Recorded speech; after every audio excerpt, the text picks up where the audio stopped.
All right, I have a confession to make to all of you today. I did not write a message for this morning. What can I say? I get these sheets from Herb, so I know what they're talking about over there, and he's talking about Paul and the jailer. And the story with Paul and the jailer is that Paul was in this high-pressure situation, a very high-pressure situation, and he still reflected God well, even though it was a high-pressure situation. And that's what I want to communicate today. And I was thinking about this, and I thought, you know what? I should do that. I should try to create a high-pressure situation for myself and see if I can reflect God well.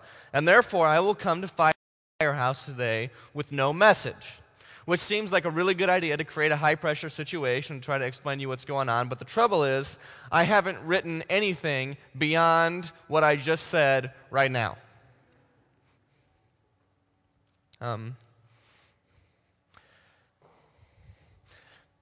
So the story with Paul, the jailer, Silas is also involved in the story. And the story goes that Paul and Silas were arrested. They were arrested for being Christians. And when you're arrested for being a Christian 2,000 years ago, you were arrested under the charge of sedition. And sedition is a fancy word that means people thought they were trying to overthrow the government. And people thought they were trying to overthrow the government because they said that Jesus was the king. And if Jesus was the king, that meant that the king was not the king. This was seditious behavior. And so Paul and Silas get thrown into prison. Thrown into prison, not their fault, weren't doing anything wrong as far as we're concerned, and now they're in jail. And this is the beginning of a high-pressure situation because it's really easy to talk real well about God when things are good, but when you get thrown in jail when you're innocent, it might be just a touch more difficult. But here's the thing. Paul and Silas, they've been through this before. A lot. This is not the first time they've been thrown in jail for being Christians. This is not nearly the first time they've been thrown in jail for Christians. This has happened to them dozens and dozens of times before. They've been down this road before to jail because they believed in Jesus Christ. And so they've gotten pretty good at it. Every time they go to jail, there's a guard, and they try to tell the guard about Jesus. Let me tell you a little bit about being a prison guard in Roman times. It was a high-paying job. The job paid very well. For the most part, all you had to do was sit in a chair and make sure that guy did not get out of your impenetrable fortress.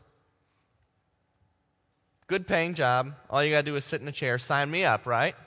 The catch is that if somehow, sometime, one of your prisoners were to escape, you would be executed. You'd be executed. We know this because there's another story in Acts of a prisoner who escapes and a prison guard who gets killed for allowing someone to escape. So that's the risk you take on for a high-paying job that usually involves very little work. If you screw it up, you're going to die. And so we've got a very highly motivated prison guard. This guy's extraordinarily motivated to make sure that whoever is in his prison does not escape. And he has a second motivation. Because every time Paul and Silas have gone to a jail, they start telling the jailers about Jesus. And sometimes the jailers decide to believe in Jesus. And if you are a prison guard, very high paying, very little work, but if you decide that you're going to become a Christian, you'll be punished. They won't kill you, they'll just take you, change you from being a prison guard, and generally make you a horse guard. And the horses don't usually need too much guarding. What the horses need most of all is their poop shoveled. So you could have a very high-paying job as a prison guard, but if someone manages to convince you that Jesus is real, then you're going to have a very low-paying job shoveling horse manure.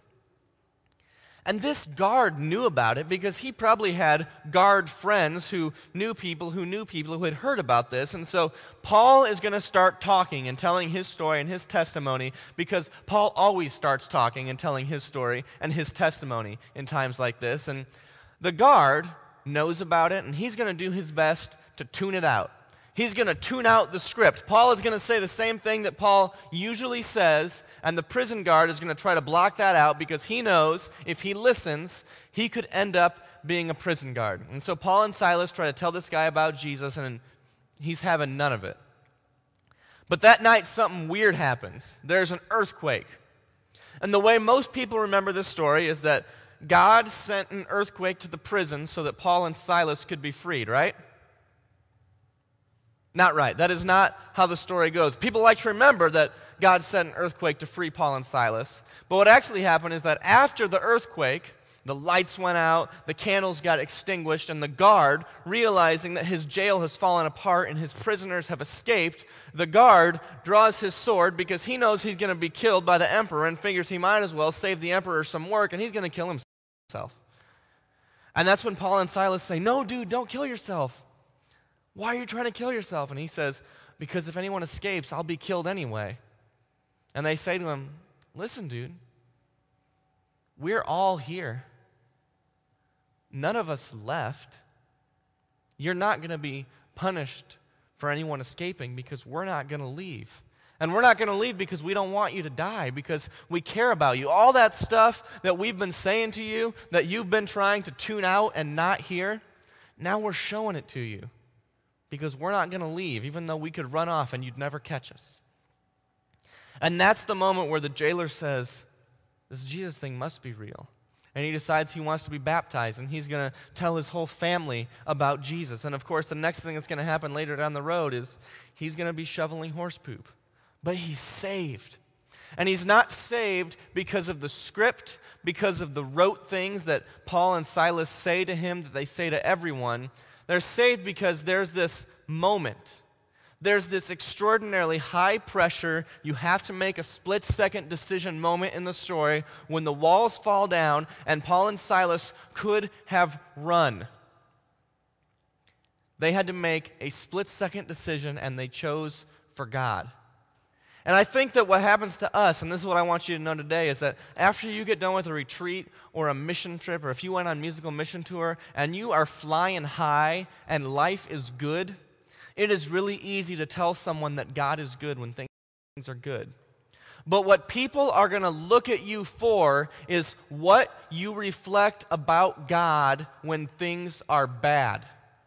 When things in your life are crummy, when you're stressed out, when there's too much homework, when you have too much pressure on you, people are going to look to see what do you reflect about God in that moment. Because if you still have an incredible faith in God when things are incredibly difficult, then that is going to make a statement, a lot more than having a good faith in God when things are good. I want to tell you about my wedding ring, if I can get it off my finger. This is my wedding ring. So you can see it. It's kind of shiny. This wedding ring, I'm not sure what it's made out of. It's made out of tungsten or titanium or adamantium or something like that. And the guy at the ring shop tells me that this ring is indestructible. He says it's indestructible. And I believe him. I don't believe him enough that I've tested his theories, but I believe him. He tells me that sometimes when there's a really bad fire in a home, and everything gets burned up, and everything gets burned down, and everything is a complete mess, and nothing can be salvaged, they'll go into jewelry boxes, and they'll find rings like this, and all they do is they blow the ash off of it, and it's as good as new. Apparently this thing can survive heat of incredible proportions. I could throw this into Mount Doom, and nothing would happen to it. And that's a Lord of the Rings joke. And if I had written this message beforehand, I would have taken it out.